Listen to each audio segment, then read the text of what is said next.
Although Americans account for just under 5% of the world's population, nearly 25% of all incarcerated people reside in the United States. In 2014, North Carolina arrested nearly 19,000 individuals in the 16 and 17-year-old age bracket.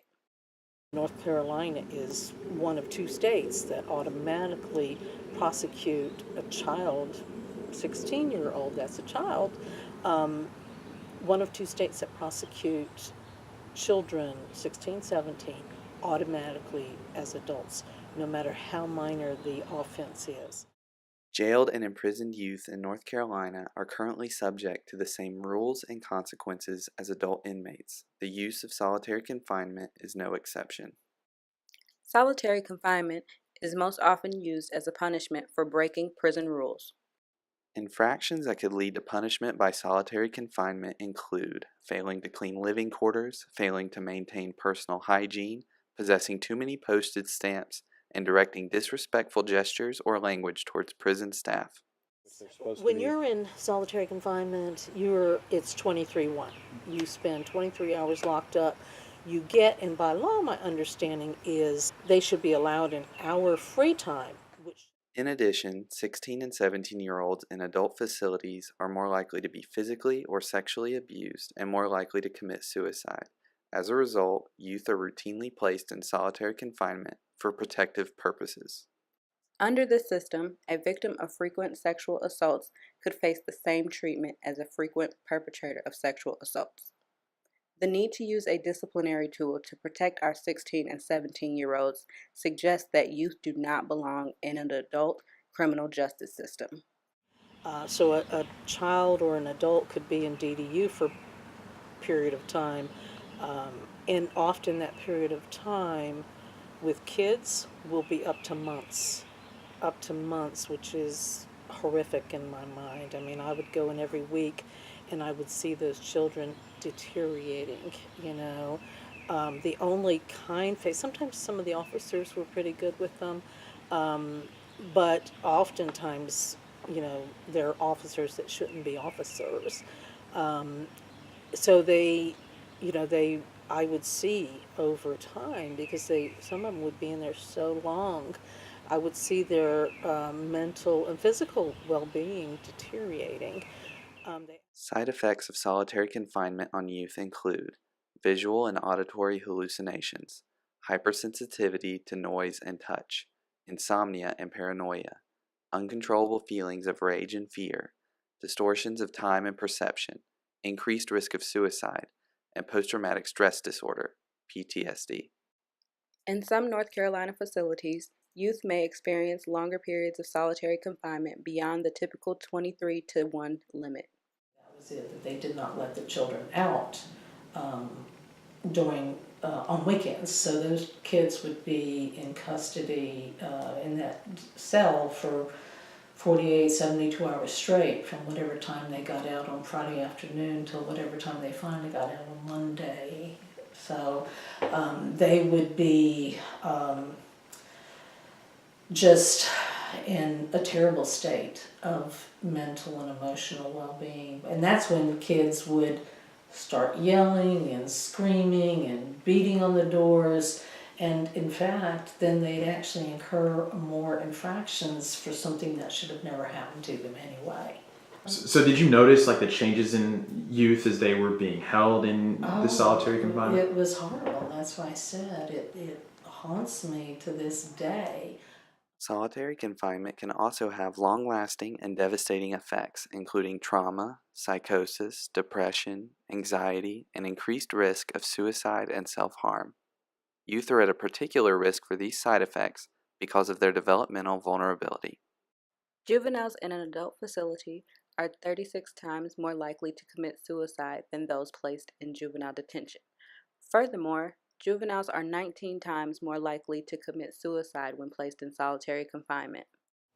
And what will happen with youth and adults is while they're in DDU, they can accrue additional time.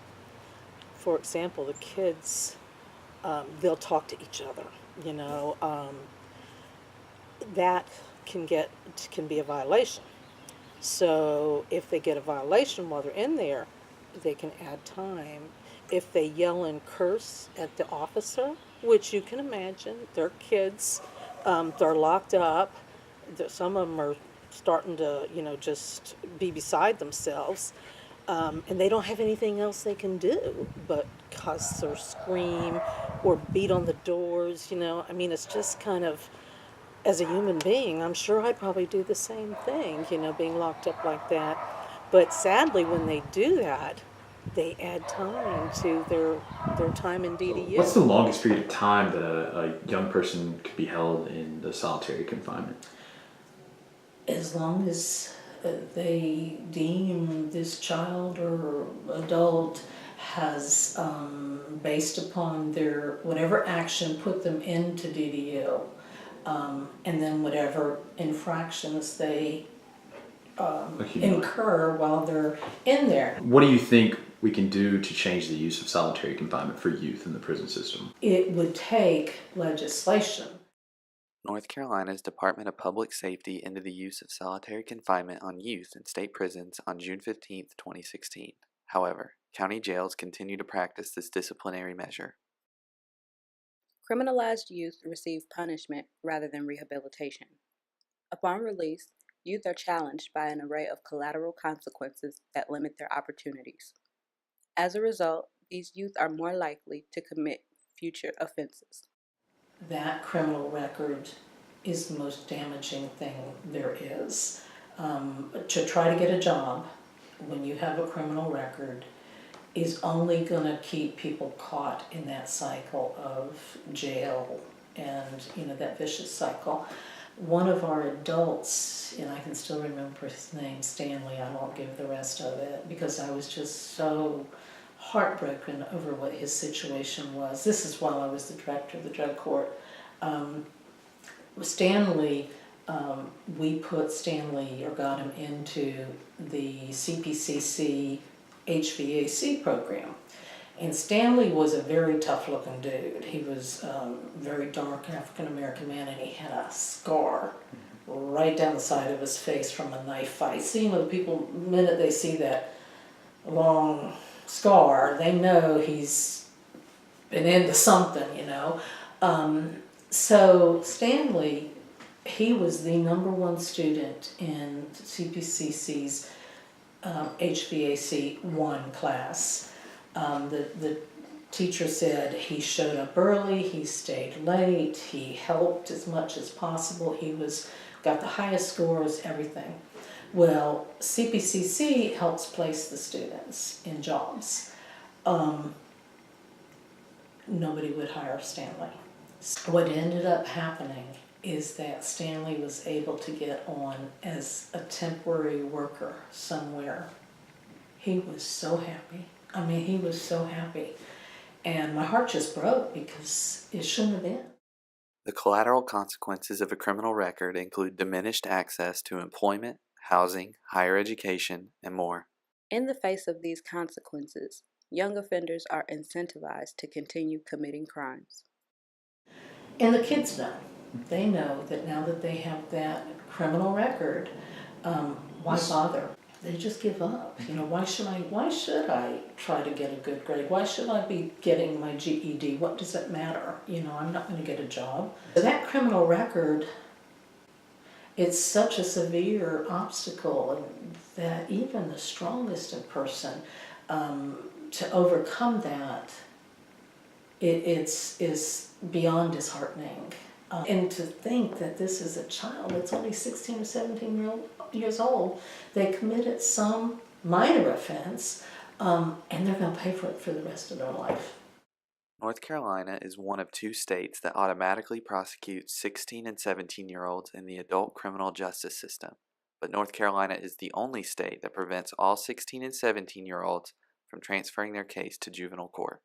Do you think that raising the age of juvenile jurisdiction to at least 18 is the biggest and clearest way by which we can... Absolutely. You should not automatically be brought into the adult system.